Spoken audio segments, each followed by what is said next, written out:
హైదరాబాద్ మీర్ చౌక్ లో భారీ అగ్ని ప్రమాదం విషాదంగా మారింది. గుల్జర్ హౌస్ భవనంలో ఏసీ కంప్రెషర్ పేలడంతో మొదటి అంతస్తులో మంటలు చెలరేగాయి. ఈ ప్రమాదంలో 7గురు చనిపోయారు. ఇవాళ ఉదయం 6:30 సమయంలో ఒక్కసారిగా మంటలు చెలరేగాయి. భవనంలో 30 మంది చిక్కుకున్నారు. మొత్తం 4 కుటుంబాలు అగ్ని ప్రమాదంలో భవనంలో చిక్కుకున్నాయి. అగ్ని ప్రమాదం జరిగినట్టు సమాచారం అందుకున్న వెంటనే పోలీసులు, ఫైర్ సిబ్బంది రంగంలోకి దిగాయి. 10 ఫైర్ ఇంజన్లు స్పాట్ కు చేరుకొని మంటలార్పేందుకు ప్రయత్నించాయి. రెస్క్యూ టీమ్స్ భవనంలోకి వెళ్లి చిక్కుకున్న వారిని కాపాడే ప్రయత్నం చేశారు. అయితే భవనానికి ఫైర్ ఎగ్జిట్ లేకపోవడంతో 7గురు చనిపోయినట్లుగా తెలుస్తోంది. మృతుల్లో 2 మహిళలు, 2 చిన్నారులు ఉన్నారు. మరికొంతమంది భవనంలోనే ఉన్నట్లు తెలుస్తోంది. దీంతో రెస్క్యూ ఆపరేషన్ కొనసాగుతోంది.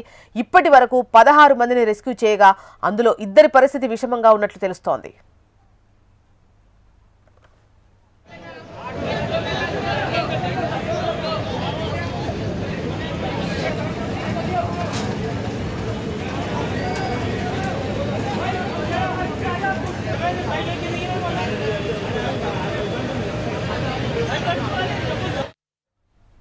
హైదరాబాద్ మీర్ చౌక్ లో భారీ అగ్ని ప్రమాదం జరిగింది.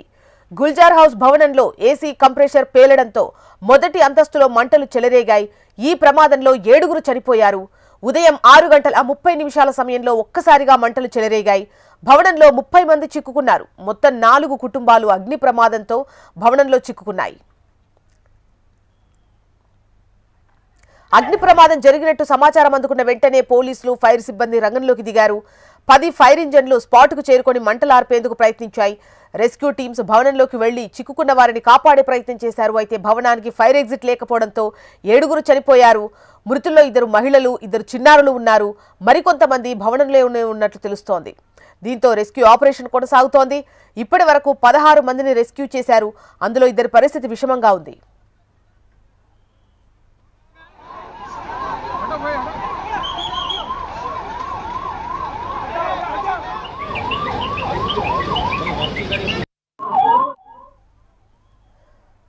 హైదరాబాద్ మీర్ చౌక్ లో జరిగినటువంటి భారీ అగ్ని ప్రమాదంపై డీటెయిల్స్ మనకు హైదరాబాద్ బ్యూరో చీఫ్ రమణ అందిస్తారు. రమణ, ఇంకా రెస్క్యూ ఆపరేషన్ కొనసాగుతోందా, లేదంటే అందరూ బయటకు వచ్చినట్టేనా? అప్డేట్ ఎలా ఉంది? డీటెయిల్స్ ఎలా ఉన్నాయి? ఏమిదేమన్నా ప్రస్తుతం ఇన్సిడెంట్ లో మాత్రం 8 మంది చనిపోవడం తీవ్ర అంటే ఆందోళన గురి చేస్తుందని చెప్పాలి. అందులో చిన్నారులు ఉన్నారు, మహిళలు ఉన్నారు. వాళ్ళంతా కూడా అంటే ఆ సమయంలో ఫైర్ యాక్సిడెంట్ జరిగిన సమయంలో ఏసీ కంప్రెషర్ పేలినట్టుగా చెప్తున్నారు. షార్ట్ సర్క్యూట్ ప్రమాదం కారణంగా తెలుస్తోంది. అయితే రెస్క్యూ జరిగింది కానీ ఆ రెస్క్యూ సమయానికి రెస్క్యూకి ఆటంకంగా అటు ఎగ్జిట్ ఒకటే అంటే ఎగ్జిట్ లేకపోవడం అనేది పెద్ద సమస్యగా మారింది. అంటే లోపల అలాగే చిక్కుకున్న వాళ్ళు కాపాడినప్పుడే వారంతా కూడా స్పృహలో లేరు. 4 దాదాపు స్పృహలోకి లేరు.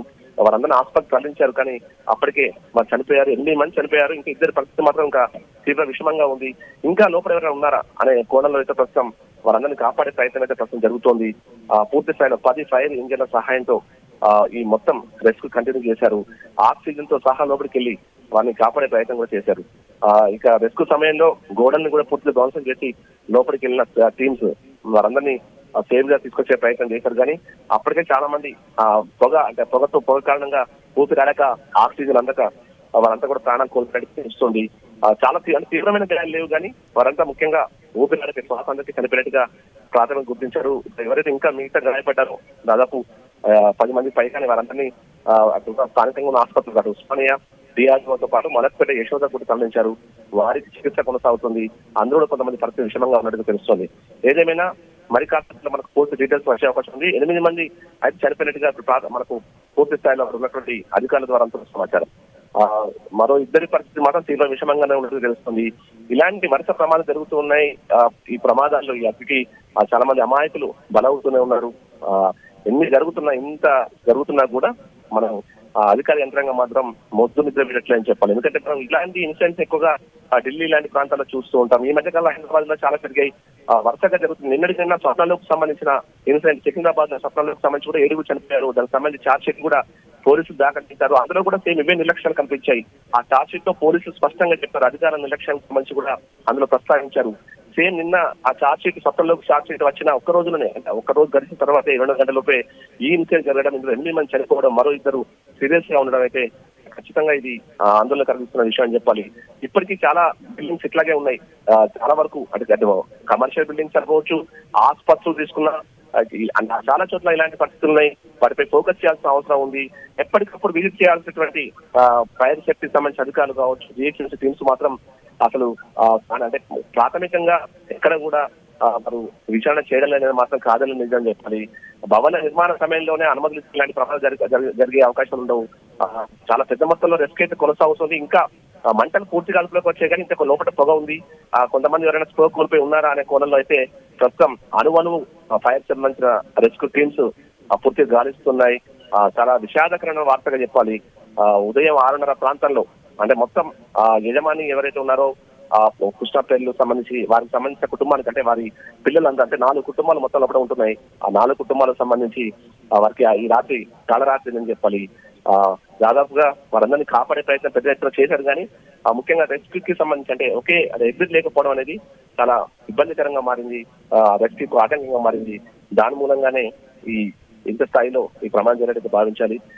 8 మంది చనిపోవడమే కాదు మరొక 2 చాలా సీరియస్ గా ఉన్నట్టు చెప్తున్నారు. ఇంకా మృతుల సంఖ్య పెరిగే అవకాశం అయితే దాదాపు ఉన్నట్టుగానే మనకు అధికారుల ద్వారా సమాచారం చూస్తున్నాం. రైట్ రమణ.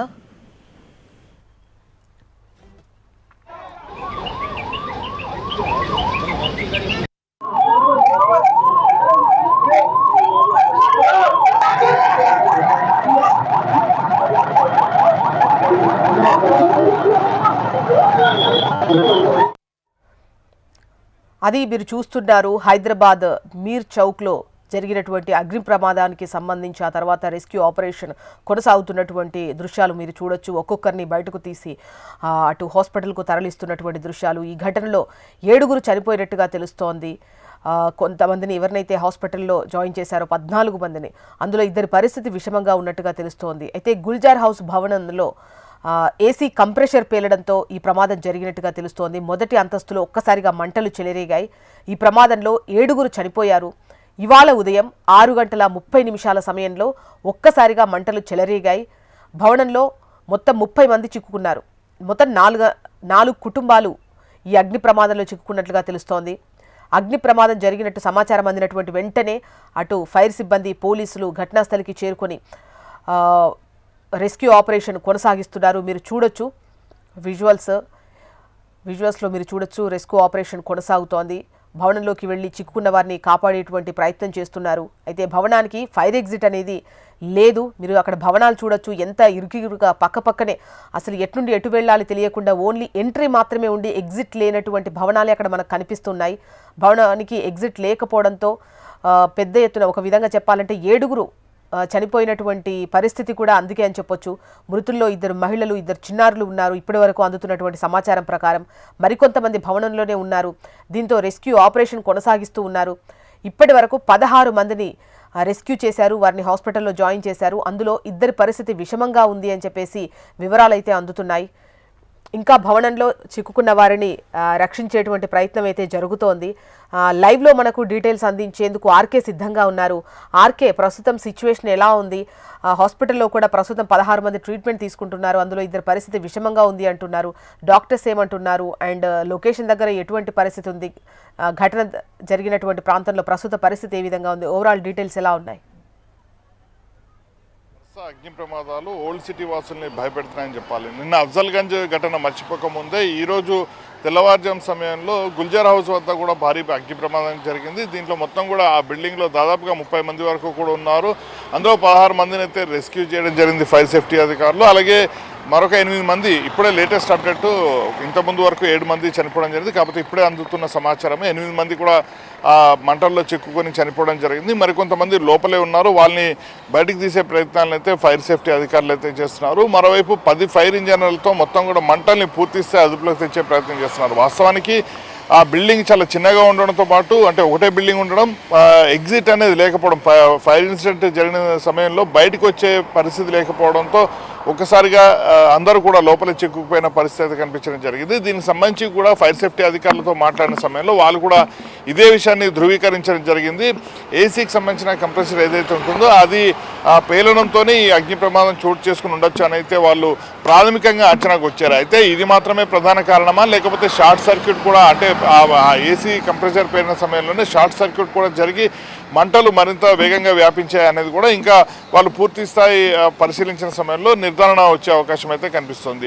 అయితే ఇప్పుడు ఆ బిల్డింగ్కి సంబంధించి మనం చూసుకుంటే ఒకటే లోపలికి ఎంట్రీ అవడమే తప్ప ఎగ్జిట్ అయ్యేది పరిస్థితి ఎక్కడ కూడా కనిపించట్లేదు. మరోవర్ అక్కడంతా కూడా వ్యాపారులు ఎవరైతే ఉంటారో వజ్రాలకు సంబంధించిన ఇవన్నీ కూడా పర్ల్స్కి సంబంధించినవన్నీ కూడా అక్కడ బిజినెస్ నడుస్తుంటుంది. ఆ బిల్డింగ్ కూడా కింద మొత్తం కూడా పర్ల్స్కి సంబంధించిన బిజినెస్ ఉంటుంది. అదే సమయంలో పై 2 అంతస్తులు కూడా మొత్తం కూడా అందరూ అక్కడ నివసిస్తుంటారు. వాస్తవానికి ఇతర రాష్ట్రాల నుంచి ఎక్కువ మంది కూడా ఇక్కడికి వచ్చి ఆ పర్ల్స్కి సంబంధించిన చేసిన క్రమంలో పైనే వాళ్ళు నివాసం ఉంటుంటారు. ఈ ప్రమాదం జరిగిన సమయంలో కూడా ఎవరైతే వాళ్ళంతా ఉన్నారో వాళ్ళందరూ కూడా తీవ్రంగా గాయపడడం జరిగింది. ప్రస్తుతం 16 మంది ఎవరైతే గాయపడ్డారో వాళ్ళందరినీ కూడా స్థానిక ఉస్మానియా ఆసుపత్రితో పాటు ఇటు మలక్పేట యశోదకి డిఆర్డీఓ అపోలోకి కూడా తరలించడం జరిగింది. అందులో కొంతమంది పరిస్థితి చాలా సీరియస్గా ఉంది. ఎవరినైతే ప్రైవేట్ ఆసుపత్రికి పంపించడం జరిగిందో వాళ్ళలో 3 నుంచి 4 పరిస్థితి సీరియస్గా ఉన్నట్టు తెలుస్తుంది. మరోవైపు ఈ ఘటన పైన ఇటు రాష్ట్రానికి సంబంధించిన ముఖ్య నేతలంతా కూడా సంతాపాన్ని వ్యక్తం చేయడం జరిగింది.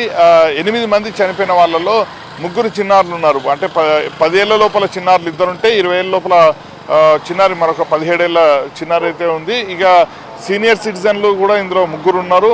మొత్తం కూడా 3 మహిళలు, 3 చిన్నారులు, 2 పురుషులు చనిపోవడం జరిగింది. ఈ ఘటనకు సంబంధించి మాత్రం ఫైర్ సేఫ్టీకి సంబంధించిన నిబంధనలు వాళ్ళు పాటించారా, అసలు ఫైర్ సేఫ్టీ నుంచి పర్మిషన్లు ఉన్నాయా అనేది మాత్రం ప్రస్తుతం $1 మిలియన్ ప్రశ్నగా ఉంది. ఈ ఘటన జరిగిన తర్వాత ఒకసారిగా కూడా అంటే వాస్తవానికి అన్ని షాపులు కూడా ఒకదానికి ఒకటి అటాచ్ అయి ఉంటాయి కాబట్టి మంటలు వేగంగా విస్తరించే అవకాశం ఉంటుంది. కాబట్టి వీలైనంత త్వరగా కూడా మంటల్ని పూర్తి స్థాయి అదుపులోకి తెచ్చే ప్రయత్నం అయితే ఫైర్ అధికారులు చేస్తున్నారు. ఎందుకంటే ఈ మంటలు కానీ పక్క బిల్డింగ్లకు వ్యాపిస్తే ప్రమాదం ఊహించని విధంగా ఉంటుంది. మరోవర్ దీనికి సంబంధించిన ఘటన జరిగిన వెంటనే స్థానికంగా ఉన్న ఎవరైతే పక్క ఇళ్లలో ఉంటారో వాళ్ళందరినీ కూడా ఖాళీ చేసి బయటకైతే తీసుకురావడం జరిగింది. ఆ ఇంట్లో మరొక సిలిండర్ అయితే ఉందో ఆ సిలిండర్ పేలకుండా ముందు జాగ్రత్త చర్యలుగానే వాటన్నిటిని కూడా బయటకు తీసుకురావడం జరిగింది. అలాగే చుట్టుపక్కల ఎక్కడైతే సిలిండర్లు ఉంటాయో వాటిని వీలైనంత త్వరగా కూడా బయటకు తెచ్చే ప్రయత్నాన్ని ఫైర్ సేఫ్టీ అధికారులు అయితే చేస్తున్నారు. ప్రస్తుతానికి 10 ఫైర్ ఇంజన్లతో మొత్తం అదుపులోకి తెచ్చే ప్రయత్నం చేస్తున్నారు. మరోవైపు అవన్నీ కూడా చిన్న ఇరుకు గల్లీలు ఉండడంతో గుల్జర్ హౌస్ అనగానే మొత్తం ఈ బట్టలతో పాటు పర్ల్స్కి సంబంధించిన బిజినెస్ అన్నీ జరుగుతుంటాయి. ఇరుకుగా ఉండడంతో కొంత ఫైర్ ఇంజన్లు రావడానికి కూడా కొంత ఇబ్బంది పడుతున్నాయి. అందుకనే కాస్త ఆలస్యంగా ఈ రెస్క్యూ ఆపరేషన్ అనేది కొనసాగుతుందో వైపు మంటలను అదుపు చేస్తూనే లోపల ఎవరైతే ఉన్నారో వాళ్ళందరినీ కూడా బయటకు తెచ్చే ప్రయత్నం చేస్తున్నాం. మనం విజువల్లో కూడా చూడొచ్చు ఆ బిల్డింగ్ పైన కొంతమంది సహాయం కోసం అర్థిస్తున్నారు. వాళ్ళందరినీ కూడా బయటకు తెచ్చే క్రమంలో ఫైర్ అధికారులు వీళ్ళని త్వరగా కూడా వాళ్ళందరినీ బయటకు తెచ్చే ప్రయత్నాలు అయితే చేస్తున్నారు. ఏదేమైనా కూడా ఉదయం ఎర్లీ మార్నింగ్ సమయంలో ఈ ఘటన జరగడంతో వీళ్ళంత త్వరగా కూడా వీటన్నింటిని కూడా క్లియర్ చేసే ప్రయత్నాలు అయితే అధికారులు చేస్తున్నారు. చూస్తున్నాం. Okay, right Ramakrishna.